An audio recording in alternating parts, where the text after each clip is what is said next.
तो जैसा कि गर्मी शिद्दत से पड़ी है और लाइटें भी जाती रहती हैं, जिसकी वजह से जो है दूध खराब हो जाता है। जब दूध फट जाता है तो क्या आप उसको वेस्ट कर देते हैं? ज़्यादा से ज़्यादा उससे पनीर बना लेते हैं।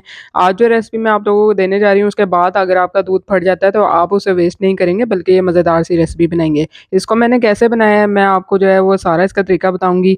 तो मौसम भी बड़ा सुहाना-सा हो गया था, तो चलते हैं रेसिपी की जानिब।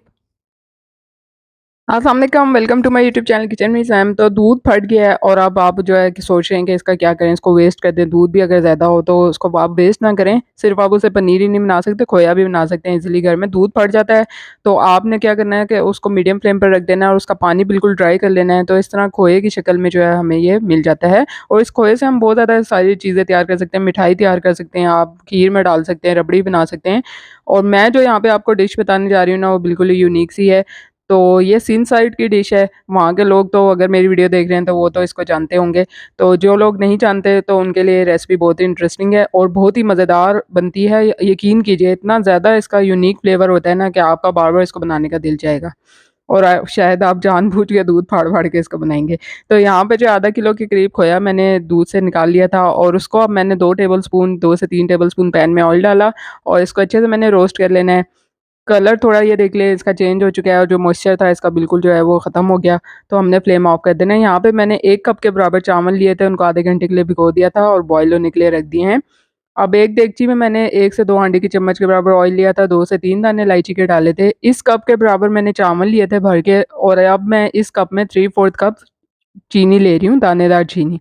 तो आप हिसाब ये नोट कर लीजिए कि 3/4 कप मैंने चीनी ली है 1 कप चावल में। अब थोड़ी-सी चीनी इस कप में से निकाल के मैंने पानी में घोल लेनी है और उसको इस ऑयल में डाल देना है।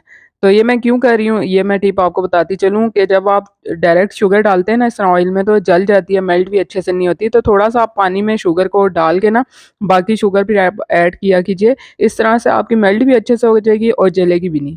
अब हमने इसको इतनी देर तक पकाना है कि ये अच्छे से मेल्ट हो जाए, सारी शुगर जो है हमने इसमें डाली है। तो देखिए यहाँ पे चीनी जो है वो मैं आपको स्पून से दिखा रही हूँ, अच्छे से मेल्ट हो गया है सारी। इसके अंदर हमने जो रोस्ट किया हुआ खोया था वो डाल देना है। अब मज़ीद इसको 4 से 5 मिनट के लिए हमने शुगर के साथ अच्छे तरीके से इसको भून लेना है, ताकि अच्छा से जो है वो शुगर जो है इसके साथ कोट हो जाए। फ्लेम आपने मीडियम रखना है, बहुत ज़्यादा हाई नहीं रखना है। उसके बाद चावल जो बॉयल किए थे 70% मैंने जो है पका लिए थे, 30% मैंने इनको कच्चा छोड़ा था, ताकि हम जो है दम वाली आँच पे बाकी इसको पकाएँगे। तो अब मैंने जो है चावल इसके अंदर ऐड कर दिए हैं। अच्छे से जो है हमने इसको साइड से इस तरह से हल्के-हल्के हाथ से मिक्स करना है। बहुत तेज़ आपने इसमें चम्मच नहीं चलाना है, चावल वरना टूट जाएँगे। अब मैंने इसको 10 से 12 मिनट के लिए स्लो फ्लेम पर रख दिया था ताकि चावल जो थोड़े से कच्चे हैं उसकी भी कसर जो है पूरी हो जाए और ये अच्छे से पक जाएँ। तो है ना मज़ेदार और आसान सी रेसिपी। तो देखिए 10 से 12 मिनट के लिए मैंने इसको स्लो फ्लेम पर रख दिया था दम वाली आँच पे। चावल जो है वो अच्छे से बिल्कुल पक चुके हैं, बिल्कुल भी गीले नहीं हैं, आप देख सकते हैं जुड़े हुए नहीं हैं। तो आपने चीनी का और इसका हिसाब जो है वो मैंने आपको चावल का बता दिया, उस हिसाब से रखना है। इस तरह चावल आपके जुड़ेंगे भी नहीं और एक-एक दाना खिला हुआ रहेगा।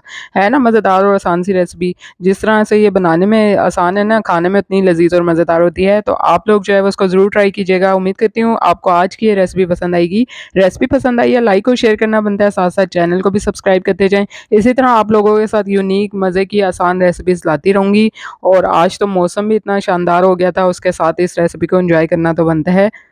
जल्द मिलूँगी आप लोगों से एक नई रेसिपी के साथ, तब तक के लिए इजाज़त दीजिए। अल्लाह हाफ़िज़।